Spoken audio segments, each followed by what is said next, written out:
हर बार की तरह इस बार भी बहुत ही ज्ञानवर्धक और हम सबके लिए सीखने वाला रहता है। आज माननीय प्रधानमंत्री ने इस वैश्विक संकट में जहां अफवाहों से बचने की बात की है, वहीं उन्होंने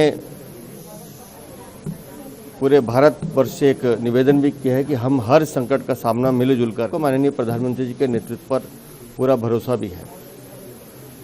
और आज मन की बात में उन्होंने अनेक विषयों को छुआ है, जहां उन्होंने ज्ञान भारतम ऐप की बात की है कि जहां पुरानी पांडुलिपि को किस तरह से संवर्धन करने का एक सर्वे चल रहा है। वहीं उन्होंने बेंगलोर के प्रयोग एक रिसर्च सेंटर है जहां बच्चों को साइंस की शिक्षा के नए नए तरीके दिखाए जा रहे हैं, उसका जिक्र किया है। फिशरीज सेक्टर्स की बात की है।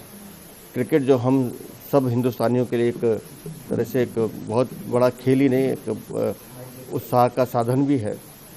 जम्मू कश्मीर द्वारा पहली बार रणजी ट्रॉफी जीतना अपने आप में बहुत अद्भुत है।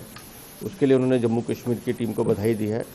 और खेल का हम सबके जीवन में क्या महत्व है, कैसे खेल हम सबको फिट रखता है, उसके लिए भी उन्होंने आग्रह किया है। और शुगर के इंटेक के लिए उन्होंने आग्रह किया इसको कम करना चाहिए। इस तरह से कई चीज़ें हैं जो माननीय प्रधानमंत्री जी लगातार मन की बात से हम भारतवासियों को जानकारी भी देते हैं और सीखने को भी मिलता है। सोलर का जैसे उन्होंने उदाहरण दिया है कि सोलर आज घर घर में अपनी पहचान बना चुका है पीएम सूर्य घर उदय योजना के हिसाब से। अच्छा इन्फॉर्मेटिव और इनोवेटिव प्रोग्राम मुझे नहीं लगता कि हिंदुस्तान में कोई होता होगा।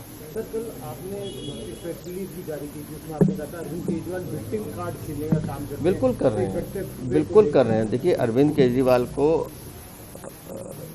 एक चीज़ समझनी चाहिए, न्यायिक व्यवस्था का एक प्रोसेस होता है और उस प्रोसेस में हम सबको, अगर हम किसी न किसी रूप में दोषी हैं तो उससे गुजरना पड़ेगा।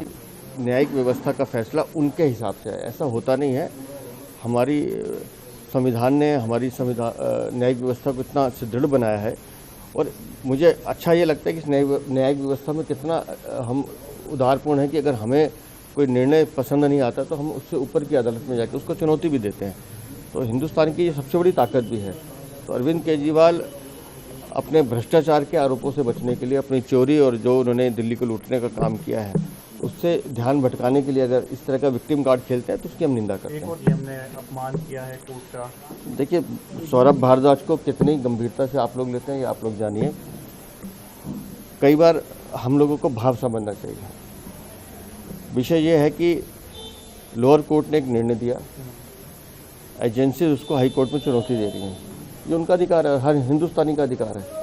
तो जब तक न्यायिक व्यवस्था का पूरा फैसला नहीं आ जाता हम सबको उसमें संयम रखना चाहिए। इस हिंदुस्तान में 1947 से लेकर आज 2026 तक कई बार ऐसे संकट आए हैं जब विपक्ष ने आगे बढ़कर राष्ट्र हित में देश का साथ दिया है, देश की सरकार का साथ दिया है। और ऐसा उदाहरण हम 1971 में भी देख चुके हैं जब प्रधानमंत्री इंदिरा गांधी थी, लेकिन अटल बिहारी वाजपेयी और बाकी विपक्ष उनके साथ खड़ा था। एक वैश्विक संकट है, पूरे विश्व में है और हम उससे अछूते नहीं रह सकते। लेकिन उसके बावजूद भी जिस तरह से माननीय प्रधानमंत्री जी ने एक्साइज ड्यूटी घटाकर, जहां डीजल जीरो कर दिया, पेट्रोल पे सीधा 10 रुपये की कटौती करके आम जनता पे बोझ ना पड़े, आम जनता भारत की उसी गति से चलती रहे जिस गति से हमारा हिंदुस्तान चल रहा है। तो इतना बड़ा निर्णय लेने के बाद भी अगर विपक्ष इस ओछी राजनीति पे आता है जहाँ अफवाहें फैलाना, झूठ बोलना और लोगों में एक तरह से बेचैनी पैदा करने की कोशिश करना, मुझे लगता है कि देश की जनता बहुत समझदार है और वो ऐसे चेहरों को जानती है जो इन हरकतों के पीछे वो राष्ट्र भक्ति नहीं, वो राष्ट्रद्रोह कर रहे हैं।